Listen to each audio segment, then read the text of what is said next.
Right. Okay, you guys, welcome back to part 2. I'm not even going to waste any time blah, blah, blah with you here. Let's just get back into this. Okay, guys, let's not pretend we don't get a little woo-woo this year on the show, because some of my favorite fun conversations have been about connecting with spirit.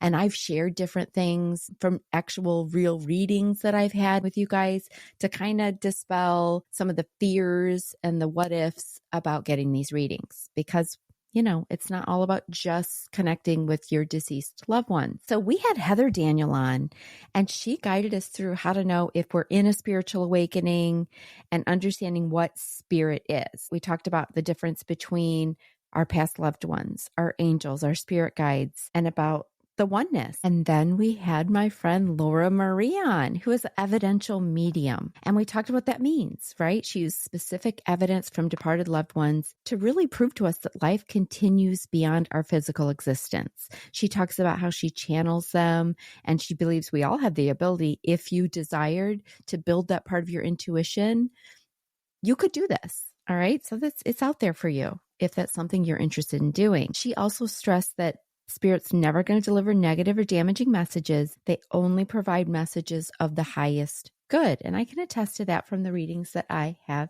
had. Do you remember she also told us that sometimes people that are experiencing things like Alzheimer's and dementia, sometimes their spirits can pop out of their bodies because the veil gets so thin for them, and it allows for a spiritual connection even before physical death.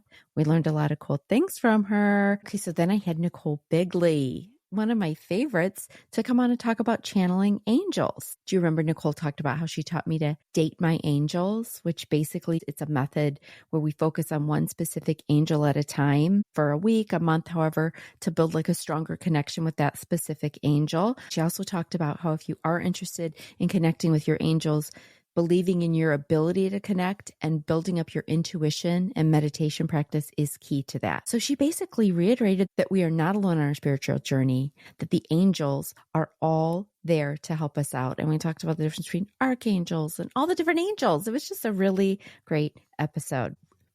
Then we got real woo-woo with my friend Brittany. Do you remember Brittany Wittig? Brittany is a direct channel for the Pleiadians and Ozanon. So we got real woo in this one, and I loved every minute of it because I had done a channeling with her, and it was amazing, you guys. So check that out. Brittany talked to us a little bit about what it means to be a direct channel, and she told us about one of the core teachings she's gotten from Ozanon, which is that the most powerful path to raising our vibration involves fully feeling and expressing challenging emotions, sadness, pain, sorrow, when they arise. So another little hint not to store the things. We've got to do the work and feel our feelings. Hillary Young. You guys, Hillary. We loved Hillary, didn't we? We talked about her book, and really we focused on her multiple near-death experiences. Hillary told us how she refers to her higher power as the great universal spirit, or she shortens it to Gus, which is in the name of her book. She told us how none of us are alone. We always have this supportive team of angels and a higher power that are always present. And she talks about how connecting to this divine spirit aided her in healing from profound challenges like addiction, abuse, suicidal thoughts. She was very inspiring to see how tapping in to a higher power helped her heal from some really major things. We love Hillary. And one more. Do you remember Joe Figueres? Do you remember how I shared with you how she helped me for the first time to drop in and connect with the other side? And somehow I connected with her grandma, who I had never met and knew nothing about. So that was a really cool experience in her episode. And we talked a little bit in hers about how she's able to tap into our spirit guides and help us better trust our intuition and learn what some of these karmic lessons we need to do within our soul contract are. I'm going to just go out on a limb here and say that some of my favorite episodes have been about connecting with spirit because I've had such profound experiences myself with this. And so I think if you guys start really diving in and just pushing that fear to the side, go get some readings and start connecting with the other side, with the spiritual world. I think it's going to be life-changing for you too. So let's jump in. Let's hear a few of my favorite things that came from these guests. Yeah. The thing is that whatever you're resistant to changing, doing, starting, whatever it is, that's going to be your key out. So I am very resistant to meditating. Like I do not like to meditate. I even have like guides on, how you can increase your vibration and everything else without meditating, Okay. Oh, yeah. but I know that that's what I need the most. So whatever you're resistant to is usually what you need the most. So if you can just reflect on your current path, and if there's anything stopping you from getting out of this cycle, go ahead and figure out what are you the most resistant to, and that's what you might need to get out of it in order to get out of it. Yeah. Mm-hmm. Okay, but then the next one is basically the higher self. So now you have done a lot of that work, and now you are forming into your higher self. So you might start to notice that you are developing new habits, some better habits. Maybe you are spending more time in nature. Maybe you have developed a meditation practice. Maybe now all of a sudden you're not gossiping as much with your friends. You might notice too that you are attracting, better people into your life, better quality people who get you, understand you. You might also notice increase in finances, in differences in your body in a positive and good way. That's why I always say too, like start trusting them with small things and work your way up. Because if every single day, and I do this every single day, I talk with spirit and I'm always trying to get them to like help me and little things like that. So I'll be like, okay, give me a good parking spot when I go to the gym. Give me a good parking spot here. Help this, and the more that you practice with those little things, communicating with them and asking them for help, and then it's going to be easier to trust them when the bigger things happen. And this could be either helping you guide you towards like the shortest line at the grocery store, because that's happened to me before, going ahead and, being like, okay, is this a good purchase? Because sometimes I'm guided to like not buy that thing on Amazon or not buy this or that. And I'm like, oh man, I really wanted to, but they're like, nope, just wait. And then the next day it goes on sale. And so it's like crazy. And then when the big things do happen, you're able to trust, what is going on. Yeah. Because that's the main thing, being able to trust what you're feeling you should do.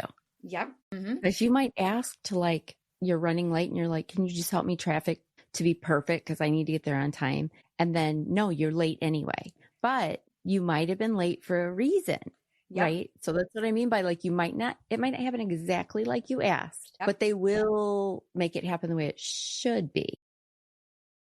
And so it's probably good at the beginning, like a lot of us just keep it to ourselves, right? I'm so happy that you brought that up, because I was thinking too, I was going to wait till you got done talking, but it's so funny. You just segued right into it. And that is like during this phase, the number one thing that you could do for yourself is get some kind of spiritual bestie, get some kind of community. And this could be something as easy and simple as, a Facebook group, joining a Facebook group, or joining, listening to a podcast, that talk about it, but basically doing something to where you have at least one other person that you could talk to about it, where you don't feel judged and you don't feel like you're going crazy. Right. And that can also help you figure out like what's going on and maybe even figure out the next step.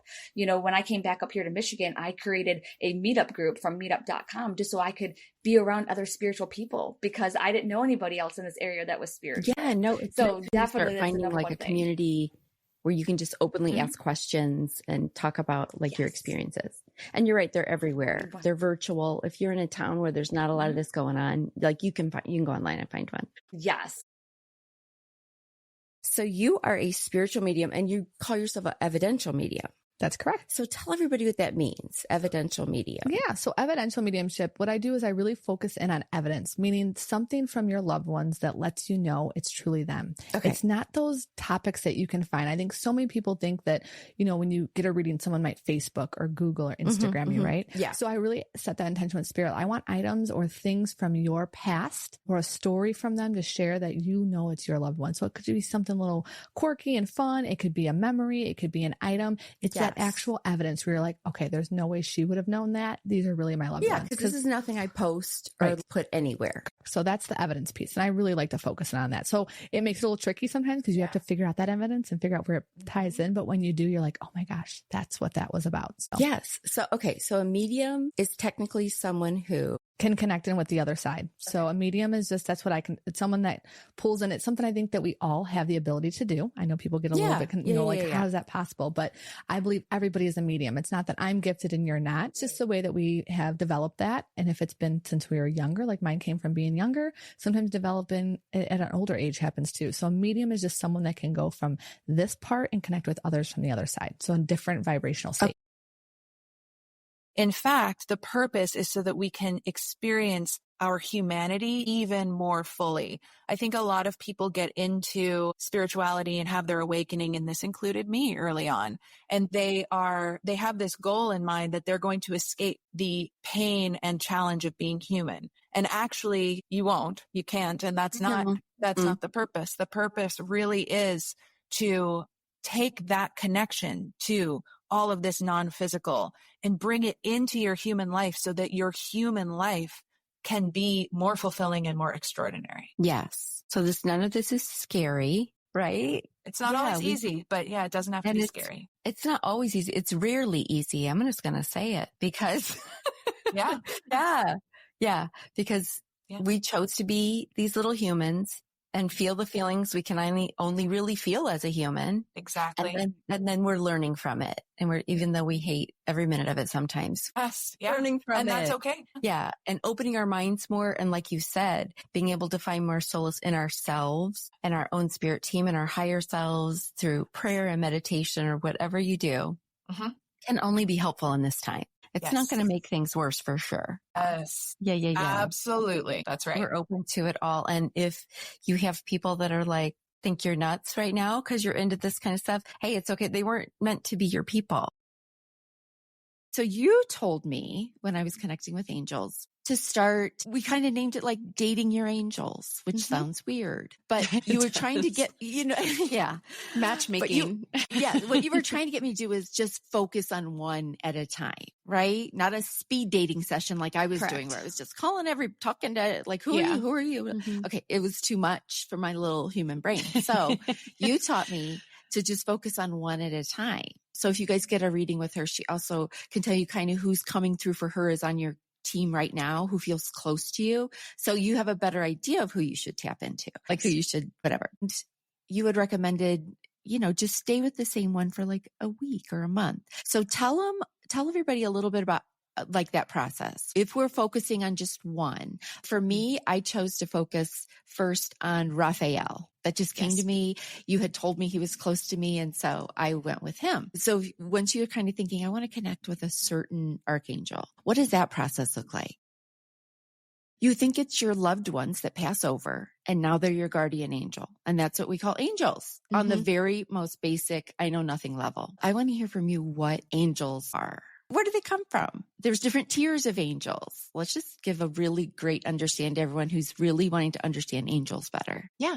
Okay. So I really had to take a step back when I was sitting down and writing the book and channeling and asking my spirit team, okay, what's the best way for me to describe them to the people at large who either may or may not be familiar with them, and especially having grown up with them kind of constantly around. And so they explained to me and they showed me that, and I've read this too after the fact, but that they weren't born like we are from a human being perspective, but they exist. And I say they, the archangels, solely really to work on behalf of universe and source. And they've never incarnated here on earth. It's a different type of experience. And so they have different roles, and their part of their roles and responsibilities is not only to help guide and direct humanity, but provide support and be that bridge really between universe and source, because we came from source. When we're on the other side and think about our souls as that essence, we were birthed from the same source as angels were, or archangels, but again, they were not incarnated.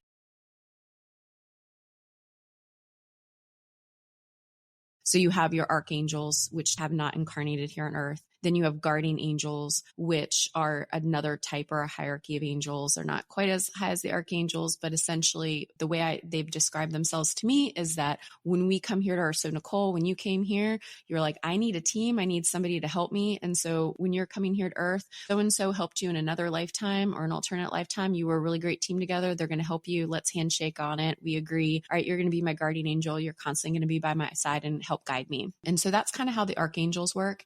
And then you have ascended masters, and ascended masters are usually souls that have incarnated here on earth. So think Gandhi, Mother Teresa, Jesus Christ, what have you. And throughout their lifetimes and more recent lifetime on earth, when they pass over or transition over, they've ascended to a certain level where they're like, I want to help humanity. So I've had the human experience. I've also, in this elevated kind of ascended role, I'm also going to help. And then you have your loved ones who cross over. You may know them or have have not known them. They could have been from way back in your lineage or more recent.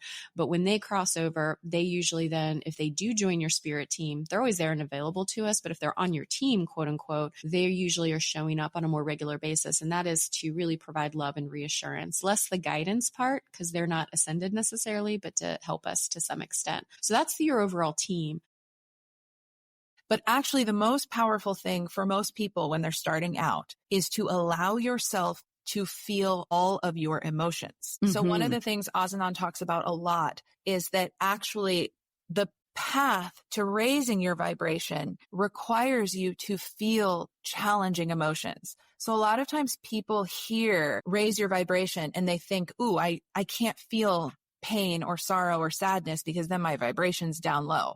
But actually allowing yourself to fully feel your sadness, your pain, your sorrow as it comes up, feeling it, expressing it, letting it move through you, that is actually on the other side of that, on the other side of feeling the painful emotions, you find yourself in a very clear, receptive state, and you will find that your vibration has raised. So that's one of the places where I hear a lot of people in the New Age spiritual community getting it a little wrong. Right, because it's raising your vibe isn't like, oh, high five, just be happy all the time and like kumbaya. No, because we've stored all that negative emotion in our body. So the only way to get it out is to feel the feelings. I talked about this in a different episode of my own personal journey, like feel the feelings so that you can get them out. And then you have room for the higher vibe things. This day, I have comforted. I've got myself through tax audits, breakups, alcoholism, like so many different traumatic moments with the words. The problem is never as great as the worry. I know that homeless Black man with beautiful yellow brown eyes was an angel, because angels are everywhere and they show up in people that you do not expect. And sometimes they just show up in a person for a minute and then leave. But keep your eyes open, because angels are everywhere. There's so many more of them than we realize. And the more we look for them, the more we're going to see them. Yes, we just have to be open to all of these things. Yeah, it's all about remembering that Gus is everywhere. This is right along. So this is at the very end of your book.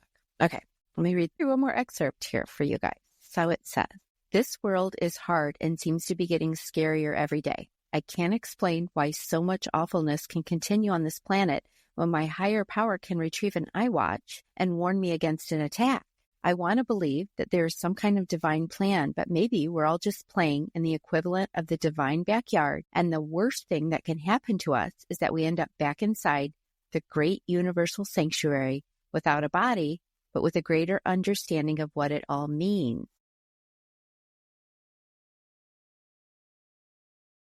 So there's a difference between a psychic and a medium. Okay. A psychic is someone who can like tap. So how I explain it, and this is my own perception of this, but a psychic is someone who can like look at your aura and tap into, it's like past, present, future. It's like, I say you have an aura going around you. It's like the first layer. A medium is somebody that can actually go in and connect in with those that have crossed over on the other side. So every medium is a psychic, but not every psychic is a medium, is how they say it. So you can go to a psychic and get a past, present, future reading. They can let you know about, items that are going on with you. A medium is actually the one that takes it like a level deeper and can actually go in a little bit further into your aura and then pull in that information of actually connecting with your loved one. So it's just a little bit deeper form of a meditative state that you would get into to get that information. Okay. So someone could be a psychic medium. Correct. Because every medium is a psychic. It just comes with the package. It's like a package deal. If you're a medium and you're connecting with the other side, likely you're pulling in past, present, future. It's a psychic medium. There's psychic mediums. There's evidential mediums. There's just psychics. If you go to a psychic, you're going for more of that, what's going on, palm readings, what's going on with my life, what's forthcoming, that sort of thing. A medium, you're really going because you want to connect in with those that are no longer here. So star seeds are souls that are very connected to these galactic interdimensional beings. For instance, someone who maybe lived 3 or 4 lives as a Pleiadian and then in this lifetime decided to incarnate as a human to help with this shift in consciousness, that would technically be called a starseed. But what I would like to say in addition to this, and what Azanan has brought through, which I find fascinating, is that actually all of us are starseeds on some level. Now, there are some people who maybe were just in a Pleiadian incarnation before they came to Earth, but all of us have connections to these intergalactic beings. All of us, every human on Earth does. So all of us are connected to these energies. All of us are, in a sense, starseeds. Because technically we are all one. We're all like a little piece of God, source, whatever you call it. Mm-hmm. So of course we're all connected. So all of a sudden I was connected to a source of love that was so powerful. It overrode every other feeling I have ever had in my life. It was connection where I could hear almost a hum in the air. I felt connected to, this sounds insane, and I understand insanity runs in my family, but I promise I'm not crazy here, or okay, maybe I am, but I am telling the true story of what happened. I was connected to everything from every grain of sand to every leaf on the tree to every person I've ever met to everything around. I felt like I was separate, but a part of this incredible love that ran like a thread through everything in the world. And you beyond. felt the oneness. I felt the oneness. I felt this most divinely beautiful power that I could have stayed there. I wish I would have stayed there. Like, I can't tell you the number of times I'm like, people talk about being afraid to die. I'm like, oh no, it's really good. I promise it was great. Don't you worry about that. Yeah. Yeah, that is not a thing to worry about. So the 3D is what we are all used to, right? The 3D is the physical. It's like the table that I'm sitting at. It's the chair I'm sitting in. We all understand that, right? So 4D is when you bring time into the mix. So we can perceive our past and our future, even though it's not happening right now, right? But we have memories. Memories are 4D. And then when you talk about 5D, the biggest thing that I like to emphasize with this is that 5D is not a place we're going. A lot of us have heard about we're raising into the 5D. We're moving from the 3D to the 5D. Yes, but we're not physically moving anywhere. So the 5D is basically the dimension that holds all information in the universe. It is our access to all that is. So maybe some of you have heard people say, the whole universe is inside you. There's a Rumi quote. The entire universe is inside of you. Mm-hmm. The 5D is where we can access that. It's where we can access all of that information.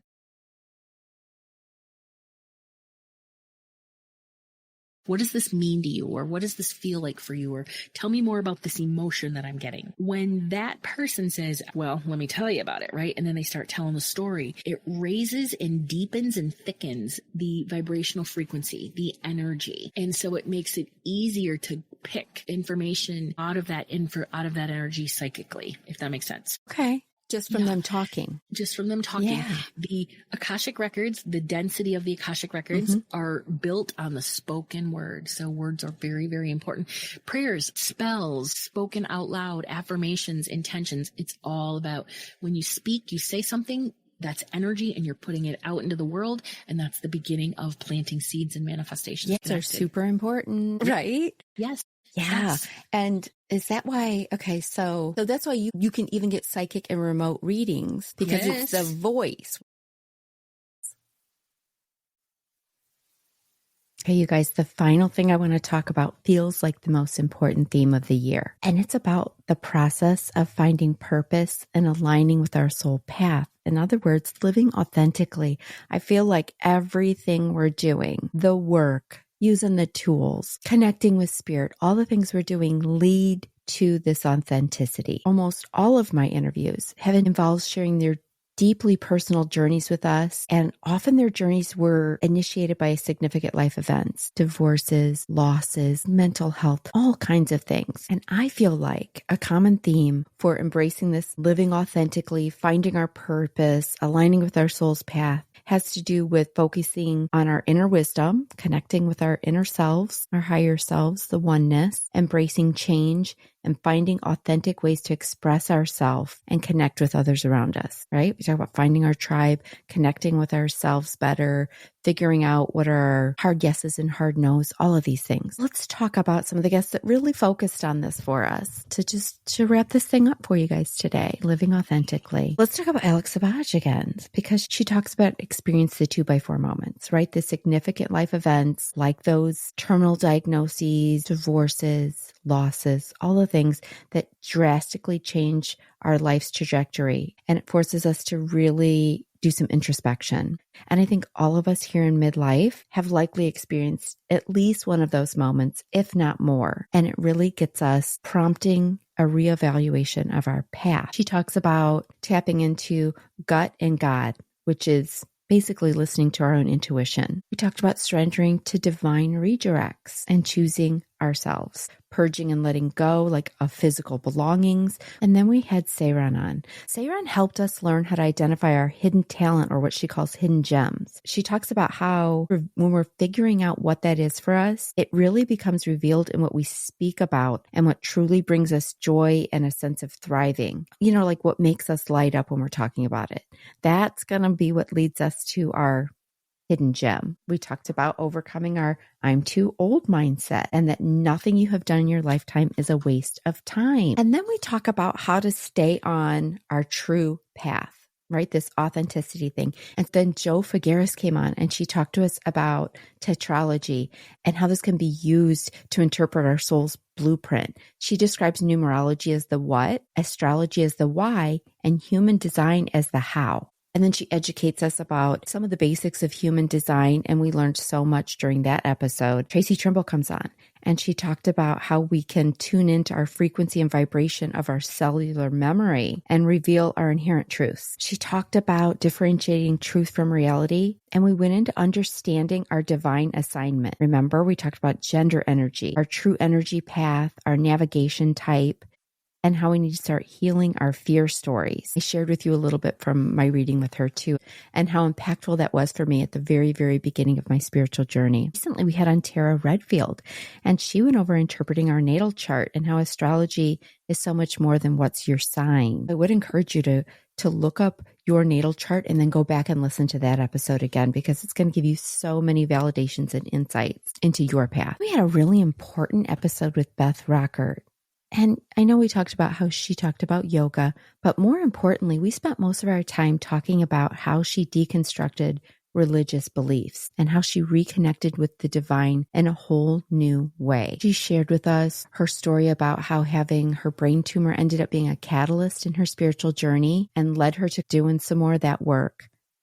She talked about how during that process, you have one foot on either side and it can be a little bit tricky. And there are some losses that come with that, losses of friends and family sometimes. So we went kind of deep into how important all of that was to her authenticity and staying on the right path, and how that might be something we need to address too. My new friend, Sin Meckler, was on here and we had a fun episode with her, didn't we? We talked about burnout as a catalyst for change. We talked about her multidimensional approach where she combines spiritual gifts with energy healing. And she emphasized true healing and transformation occur when all of these things are integrated together. She talked about listening to our body's wisdom. She taught us how prioritizing sustainable practices with the goal of creating a life and a business that's aligned, fulfilling, and sustainable. That sounds good, doesn't it? We got to go back and review that one again. She also taught us how addressing guilt and limiting beliefs is so important. We got to overcome issues like money guilt, which often requires tracing back to childhood patterns and doing that damn inner work again. Again, right back to the old work. We had Carrie Manges on, who talked about how midlife is a transformation, not a crisis. We talked about some of her pilgrimages, and we explored the concept of the liminal space, or that messy middle in life's transitions. You know, we talked about how midlife, definitely we all have dealt with the old messy middle, and how Carrie believes that if everything's perfect, we're learning nothing, which I agree with, because this whole human thing is really kind of a shit show. I think being human and being in this lifetime, it's hard, you guys, because we're learning and we're growing. And that's the whole purpose of this journey, right? There's no real end goal. We just have a lot to learn in this lifetime before we head back to the other side and come up with a brand new fun plan for what's next with God, with the oneness. we had Barbara Burgess on. And Barbara is one of those people that I just felt instantly connected with. I had a great time with Barbara. And by the way, she's coming back for another episode because I promised you guys we were going to get a little deeper into her pilgrimages and her spirituality journey. So that's coming soon. So stay tuned. But last time Barbara was here, we really focused on her book and a lot about setting boundaries and the power of no. Right? We talked about how if we don't learn to honor the small no's, we can easily drown in the small yeses. We talked about having a pocket phrase. Guys, we need a pocket phrase when we're trying to consider a request before we immediately commit to it and say yes. She talked about bulletproof grace and staying in our energy lane. And then we talked about slowing down to the speed of life. Let's jump in and listen to what some of my guests had to say about finding our purpose, aligning with our true path, and living authentically. This was a big moment. So explain to us when you're saying 2x4 moment for everyone listening, because you were not tapping into your intuition at this point. I was way too busy for that. I was too noisy. I had my own agenda. I was pushing so many rocks up the hill and had this whole idea of what I wanted my life to be. And gosh darn it, I was going to force it to be so. I wasn't allowing any room for the magic or, for things to unfold. So the 2x4 moment, so imagine a 2x4. We're both from the Midwest. So like a big wood beam. Okay. If that wood beam slaps you over the head, you're probably going to fall down and be quite dizzy. Right? So it's like this Tweety Bird mentality where your eyes are all starry and you're knocked so hard to the ground. You don't know if and when you can get up yet. And it's, whether you're physically pummeled to the ground or energetically just flattened. It's just this moment where life was one way the moment before and your entire trajectory of what life you have left ever after this moment. This is a very common space, Jen, for a lot of mid-age women who were raised in that 6,000 years of patriarchal generational trauma, is that we get into a state of spiritual disconnection, but we don't know it. And especially if we're called to, spirituality as it's laid out right now. No, I meditate, I do yoga, I love energy medicine. That's all great, except what's underlying that calling to the energy medicine, to the yoga, to the meditation is the spiritual disconnection. It starts with feeling uninspired. And if we stay in that uninspired state because we don't immediately recognize this isn't for me, I'm on the wrong path, we go into self-sabotage.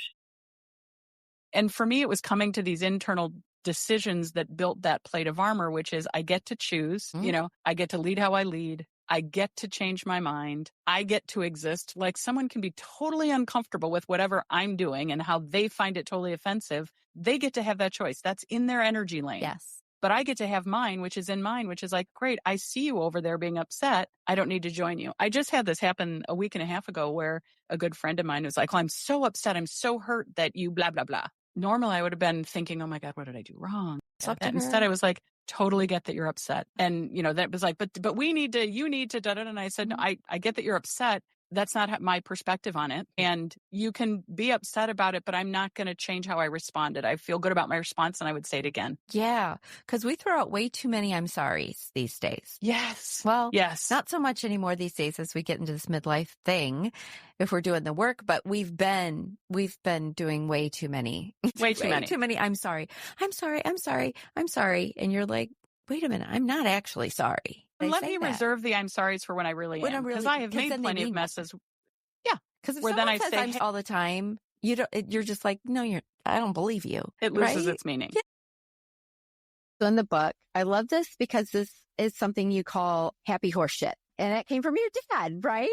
So you were in your healing phase. You were kind of in that hermit phase where you were just, reading all the books, doing all the things just to try and get through. You were in fight or flight. You were figuring out what's next. So what is it? Tell us about this, your happy horse shit. So the phase I was in was my soul dive. So soul dive is defined as this period of time, whether it's 10 breaths or in my case, maybe 5 years, where you drop out of the ring of life in order to drop in to your purpose, like drop in where you're supposed to be, or just drop in. Like it doesn't even have to be an assigned drop in, just tune out, drop in. And it's obviously the inspiration behind the name of the studio and the book. And hopefully reading the book, you're taking a little soul dive. You could pause and take 10 breaths and you're doing a little soul dive. So I was very much in that phase, and I was visiting my parents in Des Moines, Iowa. And this was when they still had my childhood home. I had ordered like 5 books on Amazon, and my dad brings the box out. I'm sitting by the pool, minding my own business. And he's like, here you go, Alex, more of your self-help, happy horse shit. Just drops the book at my feet. I'm so glad, Jen. It's been really amazing coming here. And, you know, we are not here to end this somehow. We are here to get started. You know, how I look at it, it's like every breath, literally every breath is a new beginning. Yes. And it's never like it's too late to start. I mean, you never know. You don't even know what you're going to start. And people who come after you might carry your legacy. Absolutely. And it's never too small. It's never too late. Nope. We can get started on things. It doesn't matter how old we are or what situation in life we're in. Things can get better and we can move forward. That's what we're meant to do. It's our, like you said, it's our birthright, all of these things. It's in us. Got this energy in us. Let's step in. It's time. I think it's time. We're all starting to wake up a little more as a collective. We're ready to do this. Yeah. Yes. 100%. Okay, you guys. I will see you guys next week, but thank you so much. And make sure you share this. If you have a friend or family member that would really love to hear about this or would be open to it, share it with them and let them learn about this too. Thanks. So as I interpret the chart, okay, we start with the planet, right? What is this planet about? And then what sign is it in? So that's like the flavor. What is kind of like, what's the costume that this planet is wearing? Right. How is this planet going to behave based on the sign that it's in? And then what's the stage? What area of life is this playing out in? And that's what our house tells us.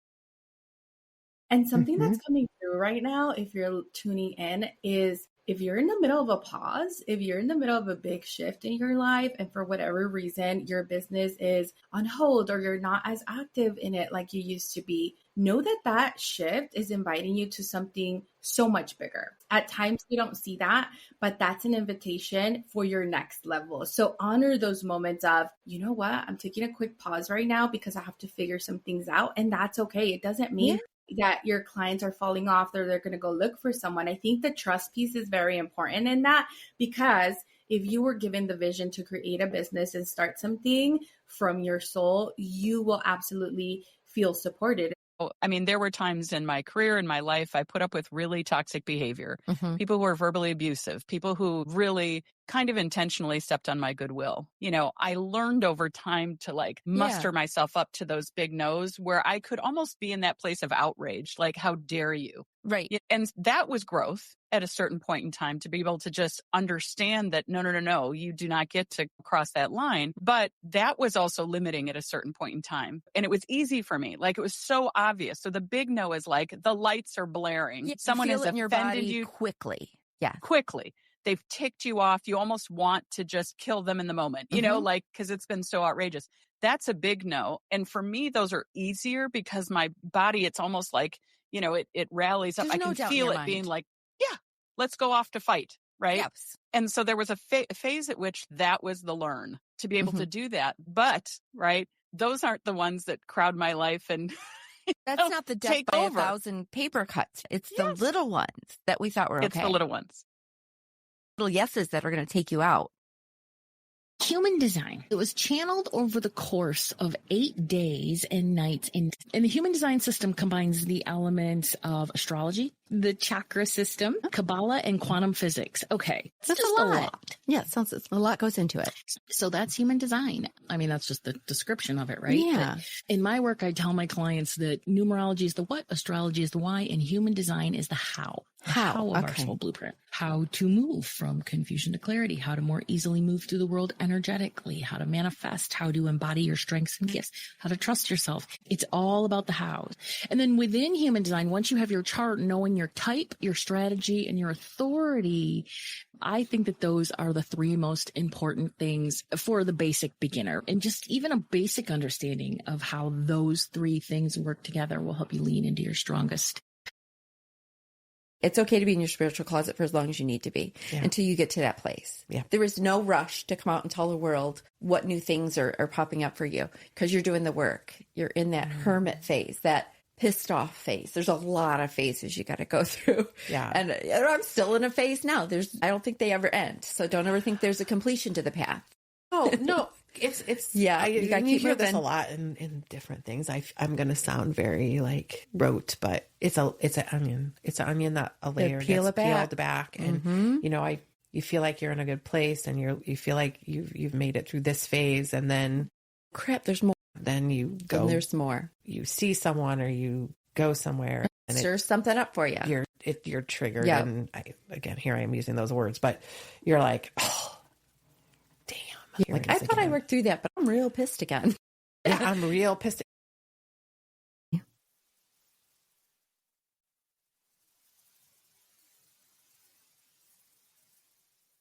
Okay, the last two clips I'm going to share with you guys come from my favorite guest of the whole year and my favorite subject of the whole year. Who's my favorite guest? Come on, guys. Who haven't I mentioned that would clearly be my favorite guest? My favorite guest was Dr. Tyler Lavelle, my son. You guys, I had so much fun recording with him. We talked about a very important subject, how the suicide rate is much too high in the veterinary field, and about the organization Not One More, because we're not going to let one more veterinarian die from us being stupid little assholes to them. So go back and listen to that episode.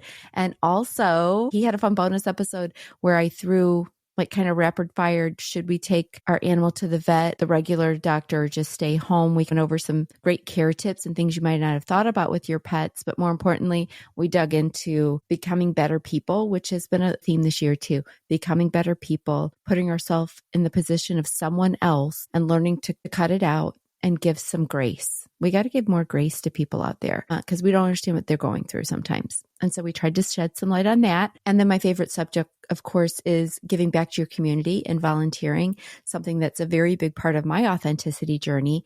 And so we talked about the CASA program, and we talked about how I volunteer and how I help traumatized and abused children get through this crazy system that we have here in the United States. And so I'm going to give you some of my thoughts about that one more time. This is a shout out because we got to protect our children, and I am passionate about it. Here's some of my favorite moments from my interview with my son, Tyler, and talking about my favorite program, the CASA program. I found, so this is when a child has a CASA. These are statistics of how their chances go up kind of in life. Okay, 83% receive the appropriate services when they might not have. That's right. Okay, 80% have a hugely increased psychological well-being. They're more emotionally and mentally stable is what we're saying. Psychologically, They do much better in life. And then 92% just overall, when they've done all the studies, you guys, if you had a CASA worker, these child have a 92% rate of just overall doing better in life. They do. I mean, that's big, you guys, 92%. And they're less than half as likely to re-enter the foster care system at any time if they've had a CASA volunteer. Yeah, they end up, once they come out of the system, they stay out. And because all of the services have been completed and been completed well, and the CASA has spent a lot of time with the biological parents a lot of the times. So they've really set them up for success to make sure that their children don't end up back in care. They have more resources than they've ever had before. Right. So they're totally ready for whatever's next. We're trying to finish strong in this old life. And so if you have any kind of stuff from your own child, this is healing is what I'm trying to say. It can be incredibly healing. Helping other children the way maybe you wished you would have been helped as a child is so healing. I mean, it just is. And I can tell you from personal experience, just seeing these children and knowing that you've helped them, I mean, it's everything. It just fills your cup to the top. So if you're looking for something that is really going to make an impact in your community, this is what you got to do. It is. And I volunteer with animals. You know, I love animals, guys out there. I do that too. But there's something about that little child's eyes looking up at you. You got me, right? It's so rewarding. You got me. And you're looking back like, I got you. Because I'll be a bulldog if I have to be for these kids. Okay? That's just the bottom line. In a nice way, in a great way, because I love my bio families and I love my foster families. They're all doing the best they can at everything. But listen, I'm team Sally or whatever I named her. That's what team I'm on. right? And sometimes there might be a little hard conversation somewhere, guys. And that's okay. But it's worth it. It's worth it because you're standing up for that child. And so it's healing. I guess is what I should just say for you and the child. You're helping them. You're helping you. My cat seemed like she's older. She's an older cat and she seemed like she was having some pain, some arthritis pain. So I gave her 3 Tylenol at 2 a.m. ER. Okay. Because ER. more than anything, we cannot give our cats human meds for the most part. Correct? Dogs too, honestly. I would just say don't unless a vet has told you, because I've had a vet tell me it's okay to give Benadryl. It's okay. Well, yeah, I think Benadryl you should have on hand if you have an allergic dog.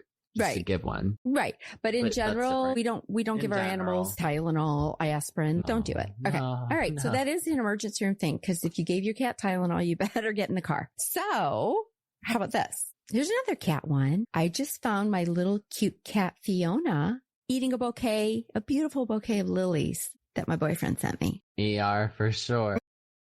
I'm just going to say it. It's us. It's the owners. And the problem is that we have to somehow figure out how to take a pause, because we get very emotional about our animals. I get very emotional about mine. I'm right there with you guys, but we have to take a pause, as with anything, and think this through and give it a 360 so that we can kind of reframe this. Comes out of our mouth doesn't hurt others, because there's really no reason for that. Everyone in the vet profession loves animals as much, if not more than we do. And they only want the best for our pets. And so for us to act like crazy people is not appropriate. And we have to take a pause and we have to do better. We have to do better. This is more about us, you guys. We're on this spiritual journey, and part of it is becoming better people. So as a collective, we're all in this together. Okay. This is important to me for obvious reasons. I am affected by this because I have a child in this profession. And so this is a big deal, because I don't think anyone can disagree with me when we end this by saying we're not going to put up with one more. We don't want one more vet taking their lives because of the stress they're under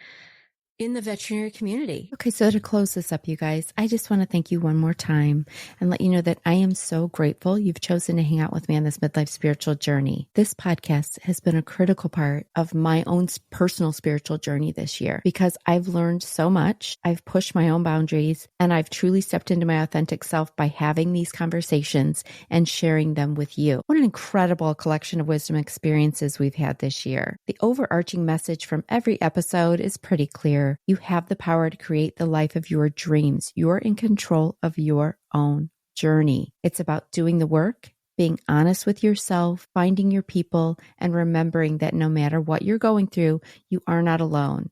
There are resources and tools to help you navigate this journey. So whether you're just starting to feel a little bit of a pull, you're just a little woo-woo curious, whether you're in the middle of dealing with past traumas, you're in that messy middle, or you're ready to manifest your wildest dreams, there's a path forward for you.